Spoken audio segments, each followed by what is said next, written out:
This is the fourth in a 5-part series called Outreach Jumpstart.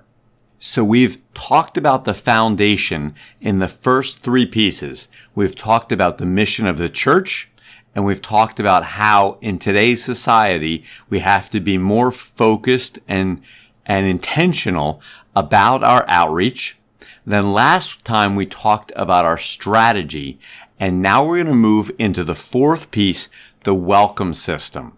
Just to review from last time, we talked about how if we're looking at a simple strategy, as in these 4 processes, this is what particularly addresses the 2nd process to retain those who visit. Now you might think, well, why aren't we first going to talk about bringing people into our church, into the kingdom, and then talk about the welcome system? Well, the reason for that is very simple. We want to make sure that we have an excellent welcome system first. We want to make sure that when people come in, they feel welcome and then they'll come back. So that's why we're addressing the welcome system first. And then we'll go back into the first process to bring people in. So I'm very thankful to Nelson Searcy, who really helped me get a handle and think through the welcome system. And that particularly happened through his book, Fusion, which I would highly recommend to you. So there are a couple premises in Searcy's book, Fusion, that when I read it, it really helped me understand this. One of those first premises is we cannot disciple folks if they don't come back. Well, that seems perfectly obvious, but really important. We got to make sure people come back so that they can grow as disciples. A second reminder is how important biblical hospitality is. We find it in numerous places in the scriptures, how being hospitable and welcome is encouraged by the scriptures. Then the third premise in Searcy's book, Fusion, is about the gift of a visit. How important it is. What a gift it is when somebody visits. Searcy does a great job of imagining someone, and you can do that right now.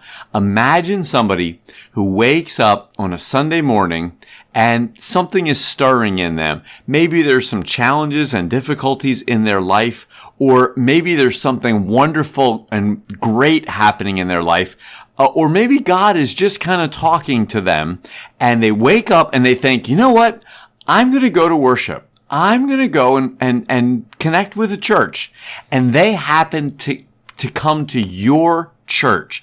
That is a gift from God, that God has sent them to your place, that you have the opportunity to help them grow as a disciple of Jesus. You don't know what's going on in their life. You don't know what God might have further down the line for them, but God has given you this gift. Are you going to treasure that? Are you going to respect that? Are you going to make that gift all that it can possibly be? It is a gift from God that we are meant to just honor and celebrate and to be ready for them.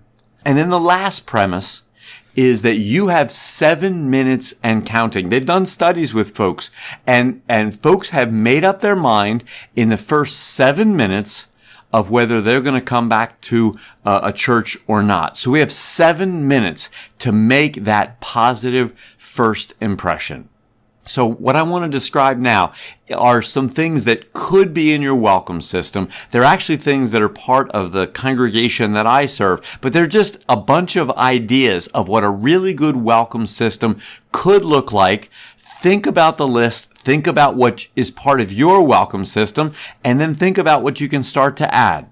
So right from the beginning, what does your facility look like? One of my favorite exercises is to gather the most appropriate team and to literally walk out to the front of the property and walk into the building, to walk in and look, to observe and to pretend. My first time visiting here, what do you see?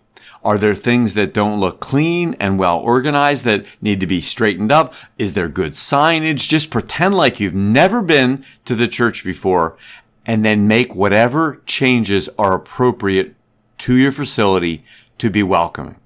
Second is make sure that you have parkers, if that's helpful, greeters, ushers, staff, folks that are going to provide a guest with a welcome. One of my commitments is that a brand new guest or a continuing member of the church will receive 3 smiles and handshakes before they ever sit down in the pew. Then third is a connection card. And I'll attach a PDF to the information so you can see one sample. But this is simply a way to get their contact information so you can follow up with them. It's also a place for them to share, if they choose, a little bit about themselves and how you can help them grow as a disciple. And then fourth is a welcome bag. And that's a gift. That's some things to just let someone know of how much of a gift it is that they came to worship. In my context, that's a free book and a little bit of information on the church and some pens and some basic things like that. It's just our little way of saying we're glad that you're here. We bought a book for you. 5 is after worship, taking the connection cards and keeping track of them. In the old days, that used to be a book, and I would just slide a sheet with their contact information into the book. In the more modern era, that can be your church website or a special site set up to keep track of those records. But you want to make sure that you have that stuff well recorded. And then number 6 is they get an email followed up right away in a day or two. And that email welcomes them, and it also offers a survey to find out how their experience is. And then number 7, in my context, if they give us their address, we send out the cookie patrol. And that's just a person who drops by with some fresh baked cookies and a branded mug for the church. And it, again, just conveys to them how glad we are that they worship with the church.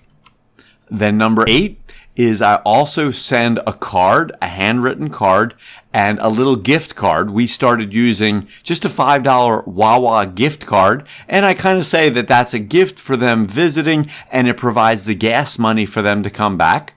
So they get that later in the week. I usually mail them about Tuesday, so they get that late in the week, and again, so that they feel welcome. When they come back a second time, they also get a particular email welcoming them and saying how glad we are that they came back a second time. I also work the list and make phone calls, and sometimes after the first visit if we've had a good conversation, or after the second, but I continue to make contact with them. I also have a 1-month email. If they've continued to come back, I send them an email and say it's been great to have you come, let them know a little bit more about the church, perhaps new members classes and some information like that, how they can get involved. I also have a 1-month email if they haven't come back that I use as a follow-up to say, haven't seen you in a while. I hope you will come back. And then if they're open to it, I try and schedule a home visit, or I also started to have a guest dinner, just a gathering every other month at the moment where folks can meet me and other folks who are new to the church. Now, this is a lot of things. It's 12 different things, but we find it's that important. We want people to feel that welcome that we really bend over backwards to make sure that we treasure the gift that they chose to come and worship at our congregation. Now, another part of that second piece of having them come back is a great worship service. That's the worship system. Nelson Searcy has a book on that, and it's beyond the scope of this teaching to dive into the worship system, but you also need to have a very positive experience for them in worship. So that is the fourth of the 5 parts, and then in the last one, we'll finish up with the actual outreach system. Take care, God bless, and if you enjoyed this, share it with somebody in your congregation or another leader who you know would be blessed.